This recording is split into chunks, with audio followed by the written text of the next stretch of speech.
नमस्कार, आप देख रहे हैं पंजाब केसरी टीवी और मैं हूं आपके साथ दिशांत कुमार। संपूर्ण हिमाचल में सबसे पहले नजर डालते हैं अब तक की हेडलाइंस पर। मुख्यमंत्री जयराम ठाकुर ने रिकांगपिओ को दी करोड़ों की सौगात। 77 करोड़ रुपए की 31 विकास परियोजनाओं के किए शिलान्यास एवं लोकार्पण। जनजातीय नृत्य एवं क्राफ्ट मेले का किया शुभारंभ। सुधीर शर्मा ने वन मंत्री राकेश पठानिया पर किया पलटवार। कहा, सब जानते हैं कि वन मंत्री वनों की कितनी रक्षा कर रहे हैं। सुधीर शर्मा ने वन मंत्री राकेश पठानिया पर किया पलटवार। कहा, सब जानते हैं कि वन मंत्री कितनी वनों की रक्षा कर रही हैं। कीरतपुर मंडी नेरचोक 4 लेन का काम जोरों पर। कीरतपुर से बिलासपुर कुल्लू मनाली की दूरी 30 किलोमीटर होगी कम। पर्यटकों को जाम की समस्या से मिलेगा निजात। मंडी में दिव्यांग खिलाड़ियों ने किया खेल प्रतिभा का प्रदर्शन। जिला पैरा स्पोर्ट्स एसोसिएशन द्वारा किया गया आयोजन। एसडीएम ने किया शुभारंभ, बढ़ाया खिलाड़ियों का हौसला।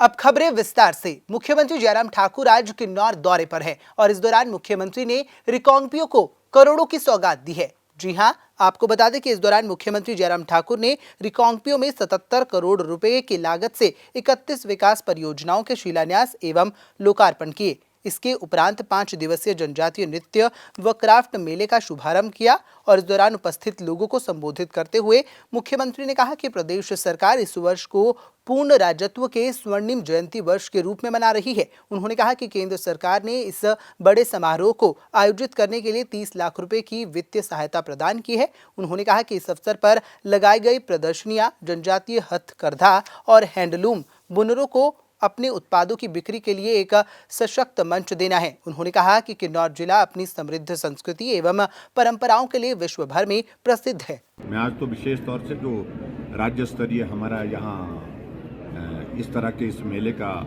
आयोजन किया, विशेष तौर से जिसमें संस्कृति अपनी जो ट्राइबल की जो संस्कृति है उसको बढ़ावा देने के लिए और उसके साथ साथ का ट्राइबल का जो हमारा क्राफ्ट है उसको प्रमोट करने के लिए, जहाँ हमारे आज़ादी के 75 वर्ष बीते हैं, पूरे देश भर जो है वो आज उस दृष्टि से हम कार्यक्रम कर रहे हैं और उसी तरह से हिमाचल प्रदेश के भी पूर्ण राज्यत्व के 50 वर्ष पूरे होने के बाद हम स्वर्ण जयंती का वर्ष इस रूप में मना रहे हैं और विशेष कार्यक्रम का इसका आयोजन किया। केंद्र सरकार ने इसके लिए सहयोग किया 30 लाख रुपए का, ताकि ट्राइबल के इलाके के क्राफ्ट को, कल्चर को आगे बढ़ा सके।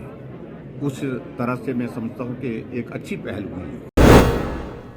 वन मंत्री राकेश पठानिया द्वारा हाल ही में पूर्व मंत्री सुधीर शर्मा पर टिप्पणी की गई थी, जिस पर सुधीर शर्मा ने पलटवार किया है। आपको बता दें कि इस दौरान सुधीर शर्मा ने कहा कि सब जानते हैं कि वन मंत्री वनों की कितनी रक्षा कर रही हैं। अगर चाहे तो वन मंत्री सामने आकर बात करें। वन मंत्री ने पूर्व मंत्री सुधीर शर्मा पर टिप्पणी करते हुए कहा था कि जो पार्टी व संगठन का नहीं हुआ वो क्या कर पाएगा। मुझे ऐसे नेता पर कुछ नहीं कहना है। इस पर शनिवार को जब पत्रकारों ने सुधीर शर्मा से सवाल किया तो सुधीर ने कहा कि धमकी देना कमजोर लोगों का काम है। वर्तमान में विपक्ष का थोड़ा ही समय बचा है क्योंकि कांग्रेस का समय आने वाला है। वहीं भाजपा की सत्ता में वापसी का रास्ता मुश्किल है। एक समय आएगा जब भाजपा उतर रहा होगा और हम चढ़ रहे होंगे, तब वन मंत्री से मिलेंगे जरूर। वन मंत्री जो हैं वो क्या करते हैं, क्या नहीं करते हैं और वनों की कितनी रक्षा कर रहे हैं और क्या उनके विभाग में हो रहा है, ये थोड़े दिनों बाद मैं बताऊंगा। इतना ही उनमें दम है तो वो सामने आकर के बात करें। मैं ऐसे मंत्री मैंने कई देखे हैं। सुधीर जी, जनमंच को लेकर सरकार की एक नई नोटिफिकेशन आई, उसमें कहा है कि कुछ समस्याएं को नहीं उठा सकते हैं, जैसे स्वास्थ्य और पानी जैसी समस्या। क्या कहें? तो फिर वो जनमंच किस चीज़ का है अगर उसमें सिलेक्टिव आपको बातें उठानी है? इनके मंत्री जो हैं ये कई जगह तो उनको जनमंच से भगा दिया गया, कई जगह पर वो लोगों के साथ गाली गलौज करने लग पड़े। ये तो मंत्रियों का स्तर रह गया है इस प्रदेश के अंदर और इनको पता ही नहीं होता है कि मेरे विभाग में क्या चल रहा है। और ये पहली बार है कि किसी प्रदेश में ऐसी सरकार आई हो जिसके अंदर की सरकार के अंदर जो बैठे हुए लोग हैं उन्होंने अधिकारियों के साथ जो है वो महीना बांध रखा है। आरोप है मेरा इनके ऊपर। ये सुधीर जी, क्या मान लिया जाए कि आप सीधे सीधे वन मंत्री राकेश पठानिया को धमकी दे रहे हैं? मैं धमकी नहीं देता, धमकी तो कमज़ोर लोग देते हैं। मैं उनको सिर्फ इशारा कर रहा हूँ कि ये समय की बात होती है और समय थोड़ा ही बचा है, उसमें अपना ध्यान रखें, मेरी फिक्र छोड़ दें। हम तो घर पे बैठे हैं, आप सत्ता में हैं और वापसी का रास्ता जो है वो बड़ा मुश्किल है। उस वापसी के रास्ते पे जब वो उतर रहे होंगे और हम चढ़ रहे होंगे तो मैं एक बार मिलना ज़रूर चाहूँगा। हिमाचल की हसीन वादियों का लुत्फ उठाने वाले पर्यटकों के लिए अच्छी खबर है। अब कुल्लू मनाली में आने वाले पर्यटकों को ट्रैफिक की समस्या से नहीं जूझना पड़ेगा, क्योंकि इस दौरान 4 लेन की सुरंगों का काम तेजी से चल रहा है। देखिए ये खास रिपोर्ट।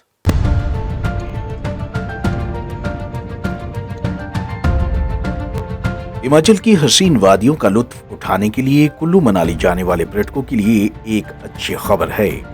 कीरतपुर मंडी नीरचौक 4 लेन की 5 सुरंगों का कार्य युद्ध स्तर पर चल रहा है और अंतिम चरण में है। 18 महीने में ये सभी सुरंगें तैयार हो जाएंगी। सुरंगों के निर्माण से कीरतपुर से बिलासपुर कुल्लू मनाली की दूरी 30 किलोमीटर कम हो जाएगी और पर्यटकों को जाम की समस्या से भी निजात मिलेगी। कैंची मोड़ के पास बहुत ही महत्वपूर्ण सुरंग, जिसकी लंबाई लगभग 1800 मीटर है और इसका कार्य 80 मीटर शेष बचा है। हमारा नाम है जी राजेश नायर। कंपनी का नाम हमारा भारत कंस्ट्रक्शन इंडिया लिमिटेड, हमारा देहरादून बेस्ड कंपनी है।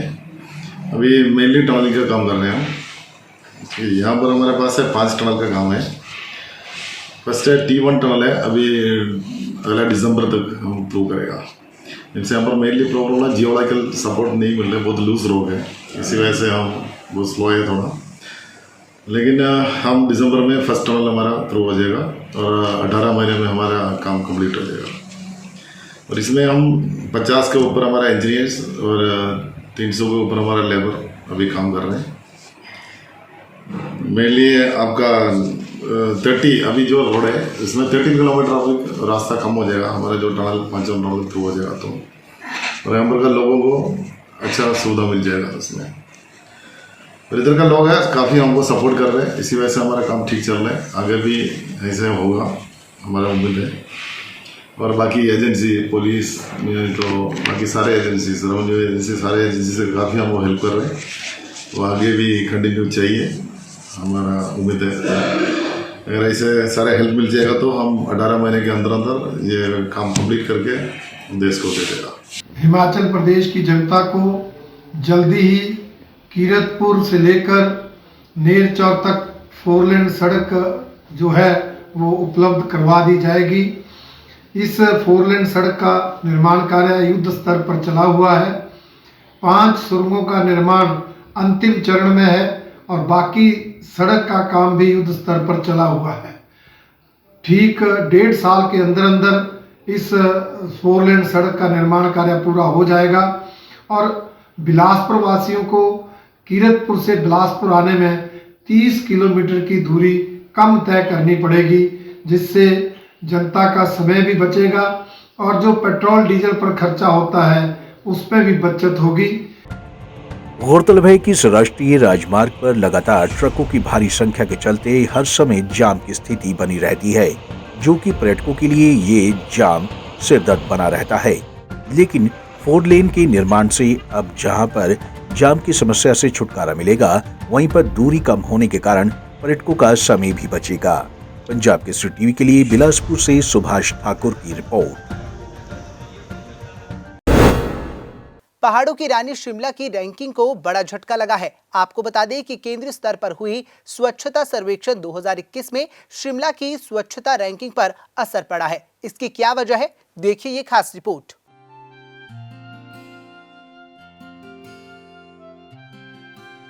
पहाड़ों की रानी शिमला को स्वच्छता रैंकिंग में बड़ा झटका लगा है। केंद्रीय स्तर पर हुए स्वच्छता सर्वेक्षण 2021 की शनिवार को सूची जारी की गई है।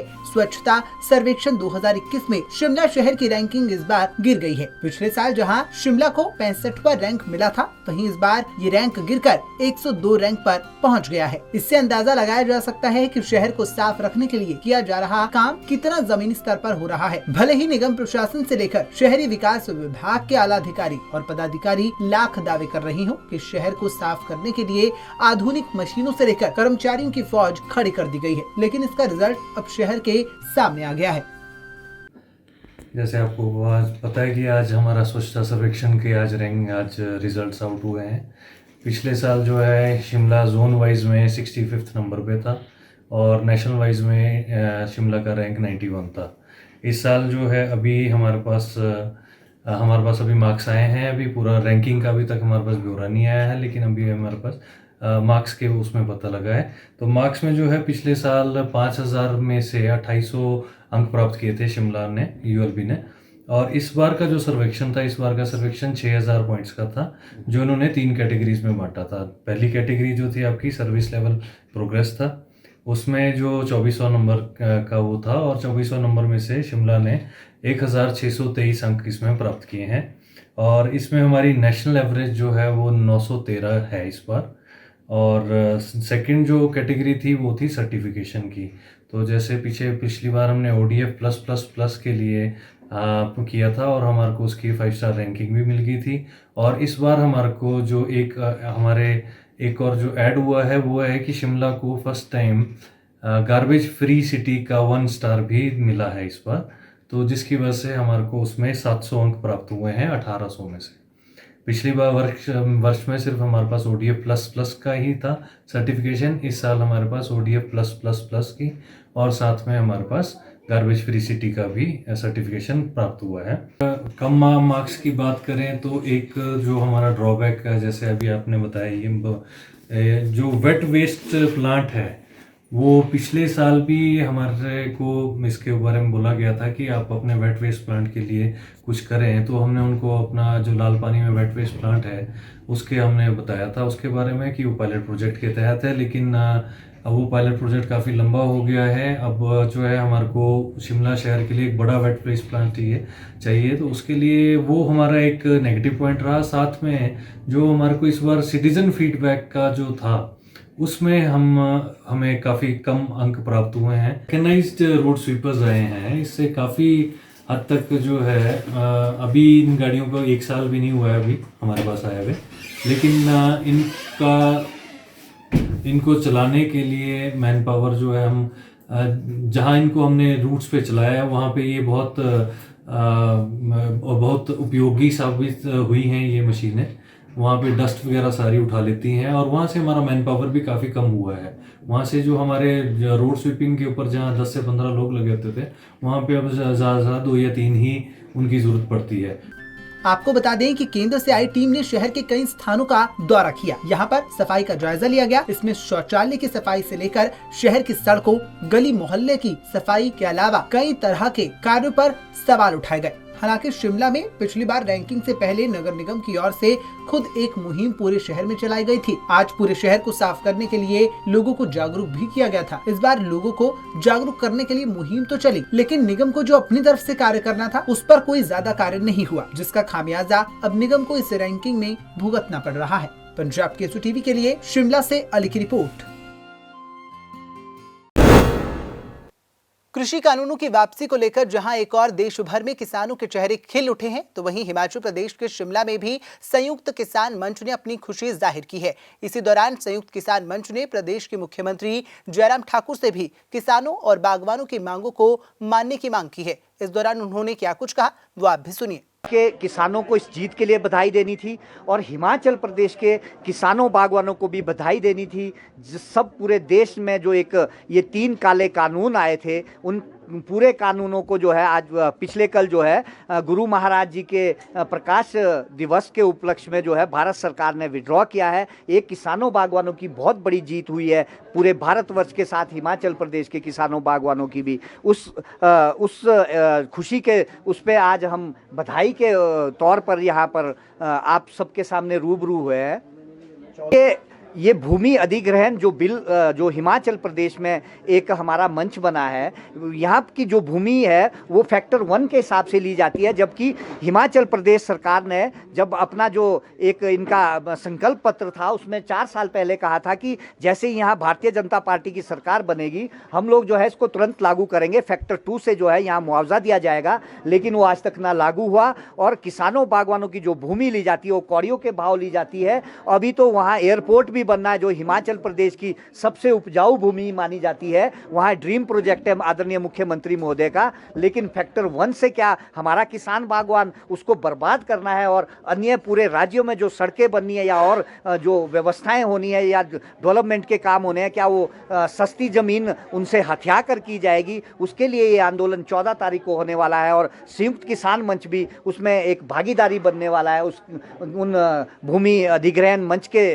साथ जो है खड़ा होने वाला। देखिए ऐसा है, वो भारतीय किसान यूनियन का जो निर्णय है वो बिल्कुल बढ़िया निर्णय है। जब तक ब्लैक एंड व्हाइट में कहीं नहीं आएगा तब तक बात नहीं बनेगी। एक क्योंकि भारत के किसानों को जो है इस सरकार के ऊपर भरोसा नहीं रहा है। 11 दौर की बातचीत के बाद भी जो कोई समाधान नहीं निकला। एक हिमाचल प्रदेश की जो बात आपने की, संयुक्त किसान मंच हिमाचल प्रदेश में MIS के लिए लड़ता रहेगा, MSP के लिए लड़ता रहेगा, क्योंकि हिमाचल प्रदेश में 2 तरह के एक है, MSP सभी उत्पादों के लिए और MIS जो है सेब के लिए कश्मीर के तर्ज पर। और हिमाचल सरकार के साथ तो लगातार लड़ते रहे, क्योंकि हमें तो अभी बुलाया भी नहीं है, वहाँ तो पहले ही 11 बार बुलाए और अब जो है ये कानून निरस्त भी कर लिए। लेकिन हिमाचल प्रदेश में तो सरकार ने 3 महीने से अभी तक बुलाने की भी कोशिश नहीं की है। खाद हिमाचल प्रदेश में जो है आजकल कोई भी, चाहे आलू की उपज है, चाहे आपकी गेहूं की उपज है, चाहे आपकी सेब की उपज है, चाहे सब्जियों की उपज है, हर जगह जो है आपको खाद की ज़रूरत पड़ती है, खासकर विंटर में। और इस वक्त इतनी किल्लत जो है खाद की आ रही है, मारो मार पड़ रही है। जैसे हम टीवी में आप लोगों के माध्यम से या पेपर में देखते थे कि मध्य प्रदेश में खाद की मार है या राजस्थान में, वो हालत हिमाचल प्रदेश की बनी हुई है।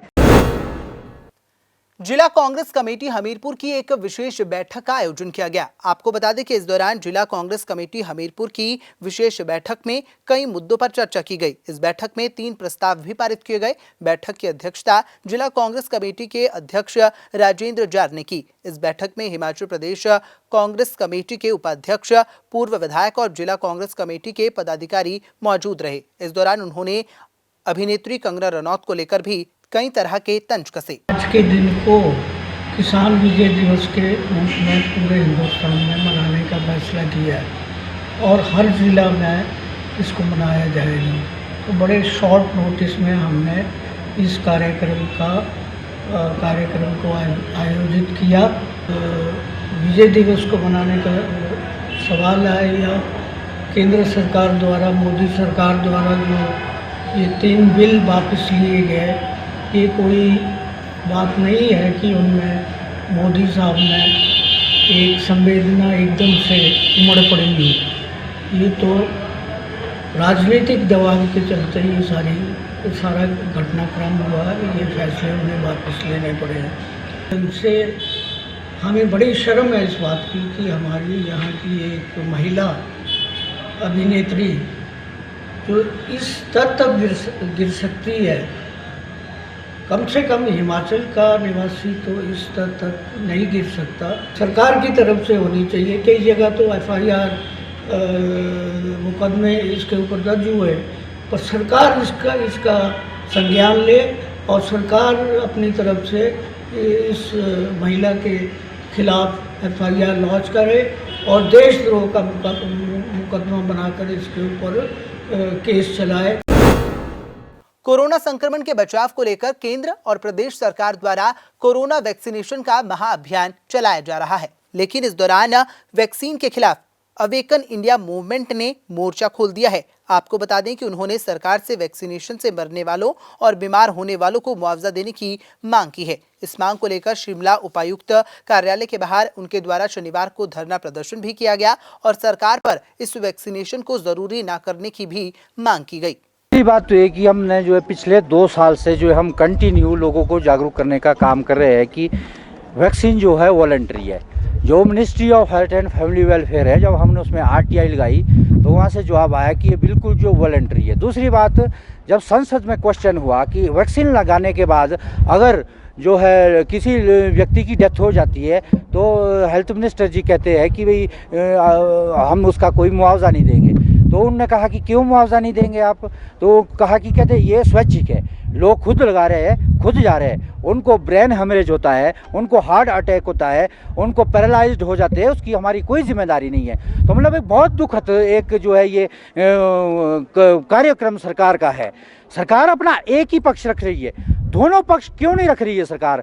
अभी जो है ठेयोग में एक SDM साहब है, उन्होंने प्रेस कॉन्फ्रेंस की, वो बोल रहे हैं कि जी आप जो है क्या नाम टीका लगाइए, लेकिन टीका लगाने के बाद आप जो है ये क्यों नहीं बोल रहे हैं कि जो है वो वॉलंटरी है? इसको बोलने में आपको तकलीफ क्या आ रही है? मेरा प्रशासन के सभी अधिकारी से निवेदन है कि जनता को जागरूक करना आपका काम है। आप वैक्सीन का राग अलाप रहे हो, आपका काम है, लेकिन आप वैक्सीन के साथ साथ ministry of health and family welfare and all India institute of medical science का भी ध्यान रखें, जिसने कहा है कि RT-PCR का टेस्ट जो है वॉलंटरी है, वैक्सीन लगाना वॉलंटरी है, मास्क वॉलंटरी है। फिर लोगों से 500-500 रुपए किस बात के वसूले जा रहे हैं? सबसे शर्म की बात यह है कि आम जनमानस गरीब आदमी के ऊपर 500 रुपए का किस बात का बोझ डाला जा रहा है। लोगों की डेथ होगी। हमारे एक बेचारे निजी है बालक राम शर्मा जी है, कल मेरे को 2 महीने बाद उनका फोन आया, उनने कहा कि मैं दोनों वैक्सीन लेने के बाद पैरालाइज्ड हो गया हूँ, मेरा पूरा शरीर सुन पड़ गया है, मेरी जुबान बंद होगी, मेरे से बात नहीं हो रही, और 2 महीने तक वो पीस जाए मेरे पूरा रिकॉर्ड और एविडेंस। आज उन्होंने आना था लेकिन वो चल नहीं पा रहे दोनों वैक्सीन लगाने के बाद। एक उमा देवी भी नाम की एक लड़की +2 पास करके वो किसी इंस्टीट्यूट में जाती है, इंस्टीट्यूट वाले कहते हैं कि जब तक आप वैक्सीन नहीं लगाएंगे तब तक हम आपको एडमिशन नहीं दे सकते।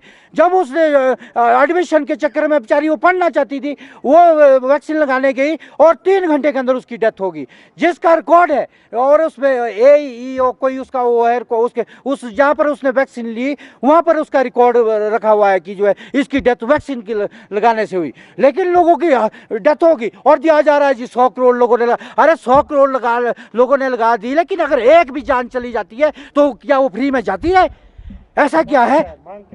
मांग हमारी क्लियर है कि सेंट्रल डिजास्टर मैनेजमेंट एक्ट है जो, उसके तहत DC जिलाधिकारी तहसील अधिकारी काम करे। Himachal Pradesh para sports association द्वारा मंडी के पड्डल मैदान में जिला स्तरीय पैरा स्पोर्ट्स प्रतियोगिता का आयोजन किया गया। आपको बता दें कि इस प्रतियोगिता का शुभारंभ SDM सदर रितिका जिंदल द्वारा किया गया। वहीं SDM ने कहा कि समय समय पर इस प्रकार की प्रतियोगिताओं का आयोजन होना चाहिए ताकि दिव्यांग खिलाड़ियों को अपनी प्रतिभा निखारने का अवसर मिल सके। उन्होंने दिव्यांग खिलाड़ियों को संबोधित करते हुए कहा कि वह किसी से कम नहीं है और वह भी खेलों में अच्छा प्रदर्शन कर देश में अपना नाम रोशन कर सकते हैं। प्रधानमंत्री मोदी जी ने बोला है कि विकलांग से उन्होंने दिव्यांग जन एक जर्नी, एक टर्म पूरी ही चेंज की है ना। डिफरेंटली एबल्डनेस, पर्सन विद डिसेबिलिटी नहीं है, पर्सन विद डिफरेंटली एबल्डनेस है। सो वो एक चीज़ को उन्होंने एम्फेसाइज किया। आपने भी उसी चीज़ को एम्फेसाइज करते हुए ये कभी नहीं सोचना कि इंफीरियरिटी कॉम्प्लेक्स नहीं लाना है ना। आप लोग कभी भी किसी से कम नहीं हैं। जैसा कि अभी सोहन लाल जी ने भी बात की, निशान जी की, तो वो देश के लिए भी मेडल्स ला रहे हैं है ना। तो आप भी ला सकते हैं, कभी भी जो है अपने आप को कम नहीं आंकना है किसी से भी। और प्रशासन की तरफ से मैं ये कहना चाहूँगी कि हमारी पूरी जो है वो कोशिश रहेगी आप सबको हर पहलू से फेलिसिटेट करने के लिए। हेमलता जी ने बोला कि यहाँ पे डिफरेंटली एबलनेस भवन का इशू है तो उसको भी रिजॉल्व किया जाएगा। सिंथेटिक ट्रैक का बहुत ज़रूरत है तो उसके लिए भी पॉसिबिलिटी जो है वो ढूंढी जाएगी कि कहाँ हम सिंथेटिक ट्रैक बना सकते हैं। इशू ये है कि पड्डल ग्राउंड में हम शिवरात्रि का मेला भी कराते हैं तो सिंथेटिक ट्रैक की पॉसिबिलिटी यहाँ पे एक बार फिजिबिलिटी चेक कर लेंगे। बट आई अंडरस्टैंड कि व्हील चेयर्स के साथ होना बहुत ज़रूरी है। अभी DC ऑफिस के भी जो है हम डिफरेंटली एबलनेस के थ्रू कि रैंप होना चाहिए वो भी डिस्कशन कर रहे थे।